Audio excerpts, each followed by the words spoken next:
Boa noite. Boa noite. Vamos iniciar o estudo do Evangelho do Centro Espírita Allan Kardec com a leitura do livro Fonte Viva, de Chico Xavier, pelo Espírito Emmanuel. O título é Ricamente. A palavra do Cristo habita em vós ricamente. Paulo, Colossenses, capítulo 3, versículo 16. Dizes confiar no poder do Cristo, mas se o dia aparece em cores contrárias à sua expectativa, demonstras deplorável indigência de fé na inconformação. Afirmas cultivar o amor que o Mestre nos legou. Entretanto, se o companheiro exterioriza pontos de vista diferentes dos teus, mostras enorme pobreza de compreensão, confiando-te ao desagrado e à censura. Declaras aceitar o Evangelho em sua simplicidade e pureza. Contudo, se o Senhor te pede algum sacrifício perfeitamente compatível com as tuas possibilidades, exibes incontestável carência de cooperação, lançando reptos e solicitando reparações. Asseveras procurar a vontade do celeste benfeitor. No entanto, se os teus caprichos não se encontram satisfeitos, mostra-se lastimável miséria de paciência e esperança, arrojando teus melhores pensamentos ao lamaçal do desencanto. Acendemos, porém, a luz, permanecendo nas trevas. Daremos testemunho de obediência, exaltando a revolta? Ensinaremos a serenidade, inclinando-nos à desesperança? Proclamaremos a glória do amor, cultivando o ódio? A palavra do Cristo não nos convida a marchar na fraqueza ou na lamentação, como se fôssemos tutelados da ignorância. Segundo a conceituação iluminada de Paulo, a boa vontade deve irradiar-se de nossa vida, habitando a nossa alma ricamente. Que assim seja.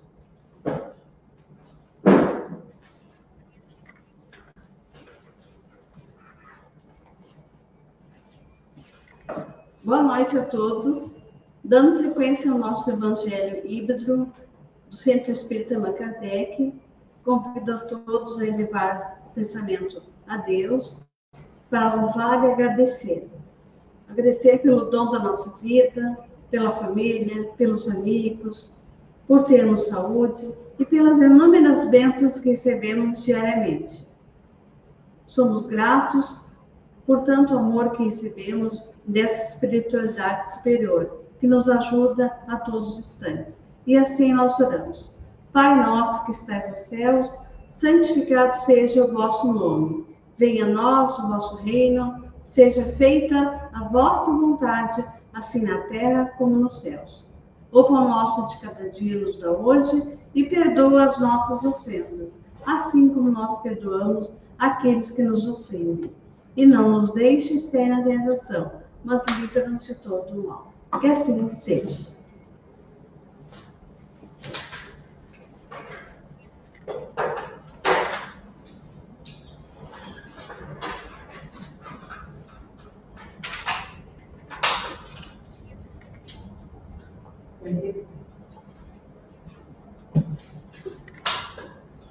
Boa noite, meus irmãos, boa noite, minhas irmãs. O tema de hoje do estudo do Evangelho trata das provas voluntárias, o verdadeiro silício. Para a gente conceituar, né, esse título, provas, a gente sabe o que é prova, né? A gente tem prova desde pequeno e segue a vida inteira tendo os mais variados tipos de prova, tanto em casa, quanto no nosso trabalho, quando a gente estuda, enfim, as mais variadas formas de prova, que é para a gente ter um teste, né? Testa a gente para uma determinada coisa, uma determinada situação e geralmente nos eleva adiante. Voluntário, o próprio termo está dizendo, né? Aquilo que é de vontade própria da gente. E verdadeiro silício, o silício, esse silício aqui é com C, não é o silício com S, silício com S é o elemento químico, silício com C É uma vestimenta que é feita com um tecido poroso, com cordões, onde tinha farpas, onde tinha pontas, que as pessoas usavam para se martirizar, né? Para se sacrificar, né? Como forma de penitência.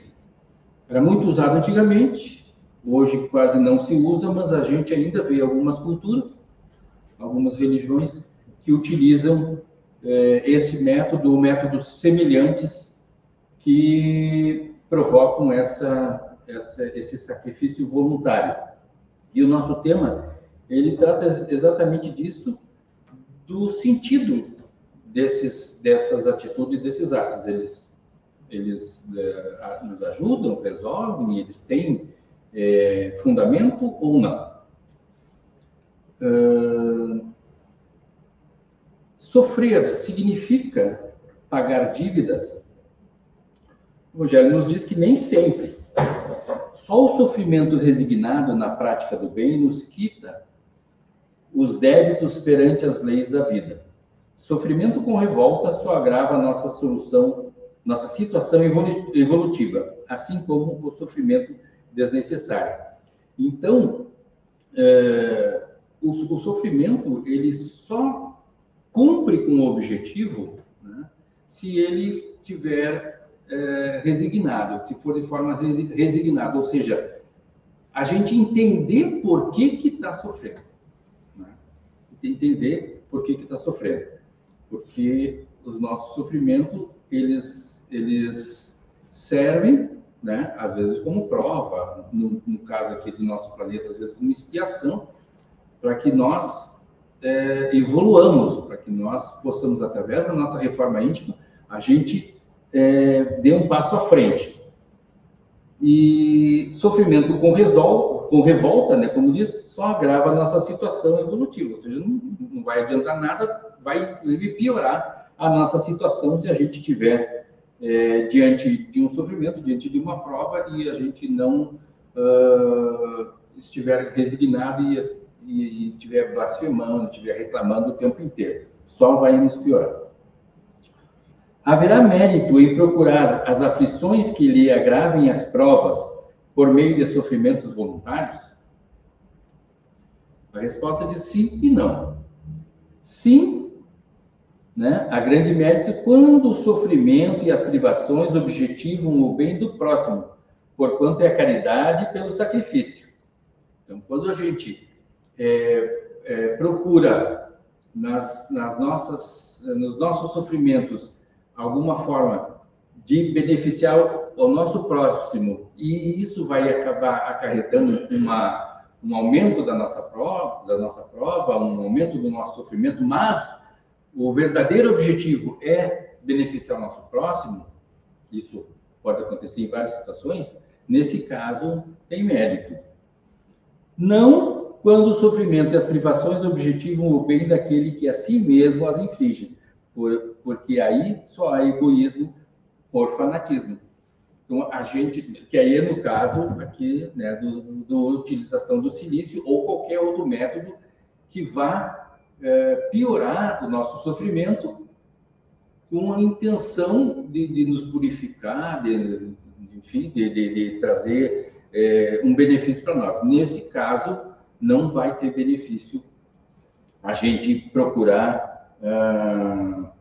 aumentar as nossas privações, as nossas situações de sofrimento. Que dizer dos que se submetem à tortura física para se salvar?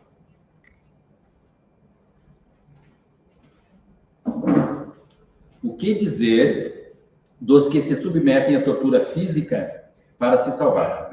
Ao contrário do que imaginam, retardam sua caminhada em busca da salvação. Nosso corpo pertence a Deus, que nos concede como instrumento de trabalho para o nosso progresso. Maltratá-lo simplesmente é rejeitar esse precioso auxílio divino.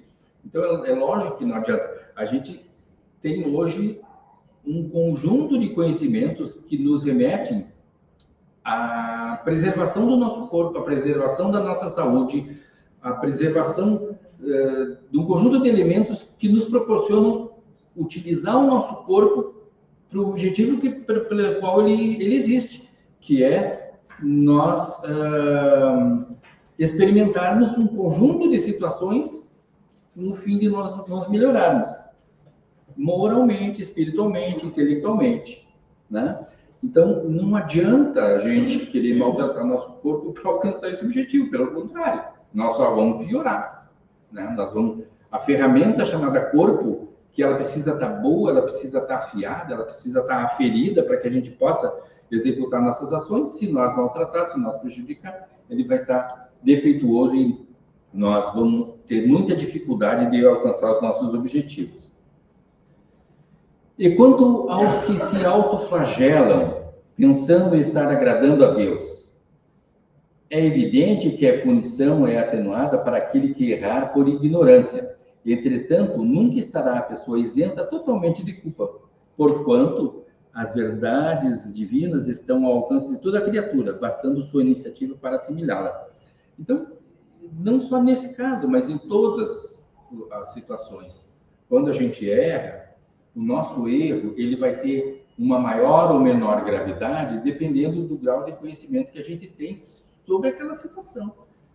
Muitas vezes a gente erra por ignorância, por não saber, por desconhecer, né? E a história da humanidade mostra isso. Nós cometemos inúmeros erros, inúmeras barbaridades, inclusive, na nossa história, por desconhecimento. Mas, como diz a lição, nós não estamos totalmente livres de ser responsabilizados, porque nós temos uma condição de que lá no fundo a nossa consciência ela acaba nos acusando de que aquilo não está bem. Isolar-se do mundo para não pecar é proveitoso? Não. O isolamento nos afasta do nosso semelhante e é através do contato com este que ajudamos e somos ajudados. Se isolar acabasse nos beneficiando, de que maneira? Eu ficar isolado lá numa caverna, num lugar qualquer, como que eu vou crescer? Como que eu vou evoluir? Se exatamente é na relação com o meu próximo, na relação com os nossos semelhantes, com os nossos familiares, enfim, é nesta relação que se dá o crescimento, que se dá o nosso aperfeiçoamento através da experimentação desse conjunto vai me faltando o termo agora, mas a bondade, a paciência, a tolerância, enfim, que nós precisamos exercitar para poder crescer. E só como é que eu vou testar a paciência se eu estiver sozinho? Não vai ter nada que vá testar a minha paciência para que eu possa melhorar, né? Inclusive, às vezes, né, fazendo um parênteses, às vezes a gente costuma pedir para Deus me dê paciência, mas Deus não dá paciência para nós. Deus dá oportunidade de nós exercitarmos a nossa paciência, porque é através daí que nós vamos criar a paciência, vamos ter mais paciência, né? Não tem como, de uma hora para outra, Deus colocar em mim, pronto, a partir de agora eu tenho paciência. Que jeito? Não tem, né? É impossível pensar isso. Então, afinal, o que consiste o verdadeiro silício?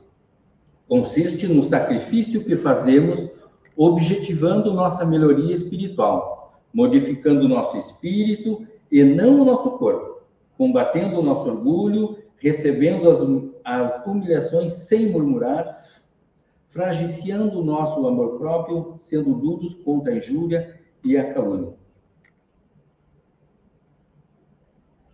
Então,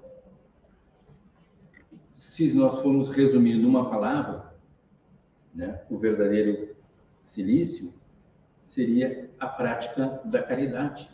Seria a prática da caridade. Porque através da caridade é que nós vamos exercitar esse conjunto de ações que eu acabei de falar agora, né? E isso, resultando na nossa melhoria espiritual, consiste no verdadeiro silício. E não ficar martirizando o nosso corpo, né? Seja lá de que forma for, ou fisicamente, ou moralmente, enfim, porque às vezes nós acabamos adotando outras formas de martírio no nosso corpo, que não é só o material, às vezes tem outras formas que acaba prejudicando o nosso corpo através vamos, entre aspas, silícios morais, que a gente pode estar denominando aqui. Então, para finalizar,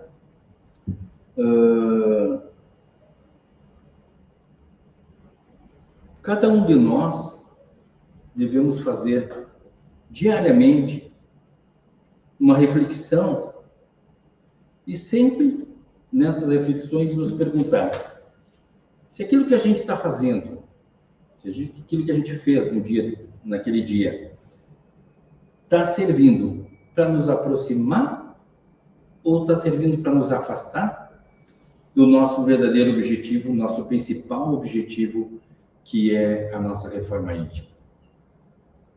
Vamos todos os dias fazer essa reflexão. O que eu vou fazer, o que eu estou planejando fazer, o que eu fiz, me aproxima de Jesus, me aproxima de Deus, me aproxima da minha melhora íntima ou não?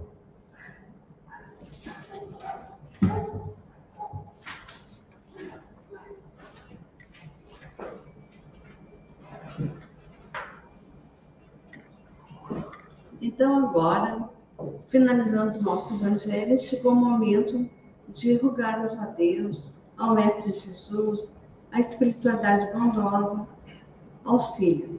Auxílio para nós seguirmos em frente na nossa jornada, com muita esperança, com muita paciência e muita fé em nossos corações. Nós pedimos ao Mestre amado que, neste momento, leve a sua luz, o seu conforto a todos aqueles irmãos sofredores que estão no leito dos hospitais. Pedimos também que aquelas pessoas se deslocaram até a nossa praia, que estão nas estradas, que sejam protegidas desse trânsito que cada vez está mais violento e que sejam cuidados com muito amor pelo nosso Mestre.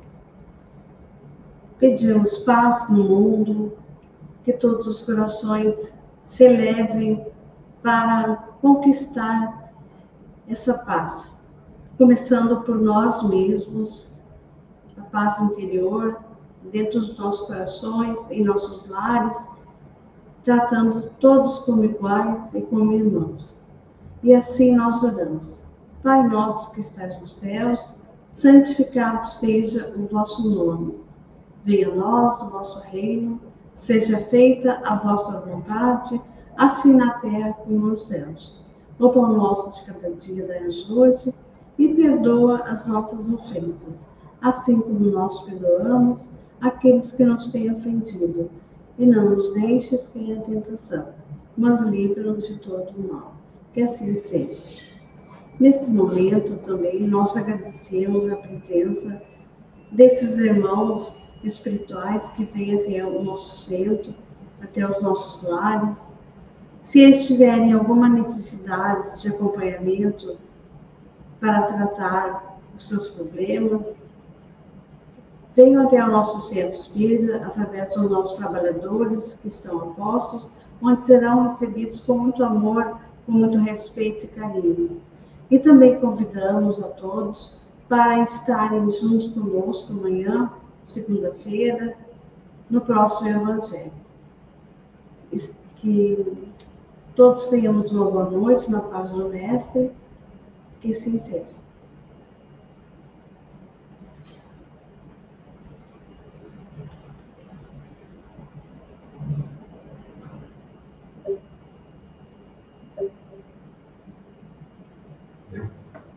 Como diz a Lúcia.